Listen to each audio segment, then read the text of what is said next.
This is the entire One Piece timeline. It spans for over 5,000 years and includes every important event that has ever happened in the story. And today, I'll explain the entire thing from start to finish in chronological order so it's very simple to follow along. Throughout the video, there will also be a timeline animation at the bottom of the screen so you can easily keep track of exactly when are certain events taking place. In order to start from the very beginning, we need to go back around 5,000 years, when Ohada's great tree of omniscience was planted in the ground and became the foundation for the library. Then, 1,000 years after that, Alaparna Palace was constructed, and thus began the Kingdom of Alabasta. It was established when a person named Kahira conquered Sandy Island. A calendar starting at year 0 was established 1,524 years before the main story, which is gonna make keeping track of everything much simpler from now on. The next thing we know is that around year 400, the moon people were beginning to run out of resources and decided to migrate down to the Blue Star. On the moon, they lived in a giant city called Burka. They were highly advanced and had even built a legion of robot-like creatures called automatas. When they arrived on Earth, the three moon people tribes split up. The Burkans and the Skypians decided to stay on the Sky Islands, while the Shandorians decided to live on Jaya.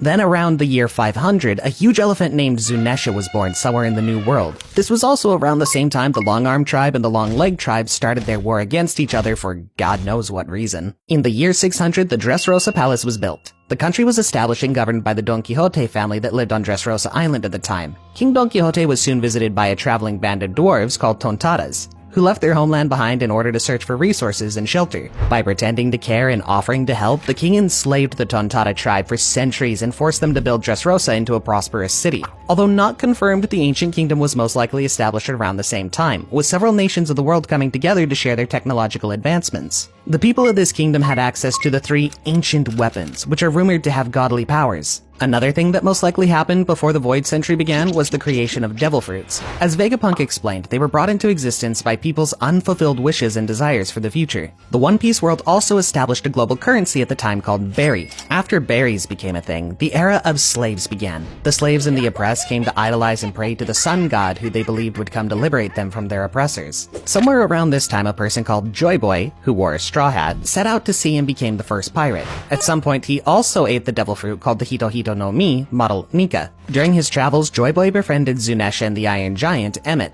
Back then, Fishman Island was the only place where fishmen gathered in order to bask in the sunlight that came from the sun tree Eve. It was a settlement they established under the sea to avoid the persecution they faced on land. Joy Boy visited the island and promised he'd raise the giant ship Noah to the surface, a promise he was not able to keep for an unknown reason. During his journeys, Joy Boy arrived on a certain island in the New World which would later be known as Laugh Tale. On it, Joy Boy hid his treasure. Although we don't know what it is described as something that could completely turn the world upside down. After that, Joy Boy had a citizen of Wano write the poneglyphs for him, with one outlining his apology to the fishmen for not being able to fulfill his promise, and promising that someone would fulfill it in the future. He left another message at the unnamed island claiming that he would return in 800 years. A few years later, for some reason, 20 kingdoms around the world banded together and waged war against Joy Boy in an effort to kill him and destroy the ancient kingdom. This new coalition of kingdoms eventually succeeded, but before their demise, Joy Boy's allies managed to hide the ancient weapons so they wouldn't end up in the wrong hands. Sometime before his defeat, Joy Boy locked a huge amount of his hockey inside of Emmet and told him to use it in the future if he's in danger or wants to save somebody else. Zunesha might have also played a role in Joy Boy's downfall, since the elephant was cursed to wander the seas for eternity as punishment for its betrayal. Due to the events of this war, the world's water level also rose by 200 meters, sinking many continents in the process.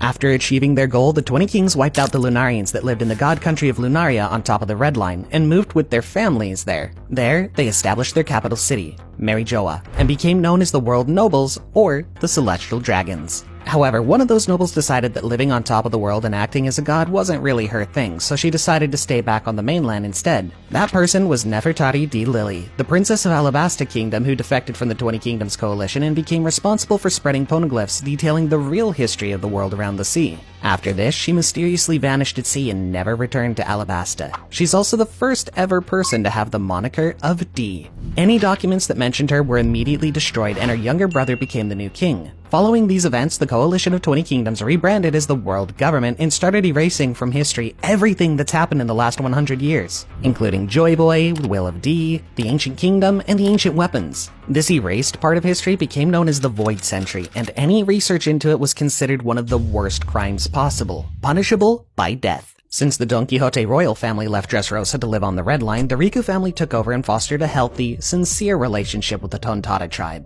During this time, Joy Boy's allies in Wano hid Pluton away inside Wano's underground caverns. The Water's 7 shipwrights who built Pluton also decided to hide the existence of the weapon's blueprints, while Fishman Island protected Poseidon and Noah with their lives. This was also presumably done to preserve these weapons for Joy Boy's eventual return. Led by the mysterious figure Imu, who's believed to be one of the 20 kings, the world government would go on to rule the world with an iron fist for the next 800 years.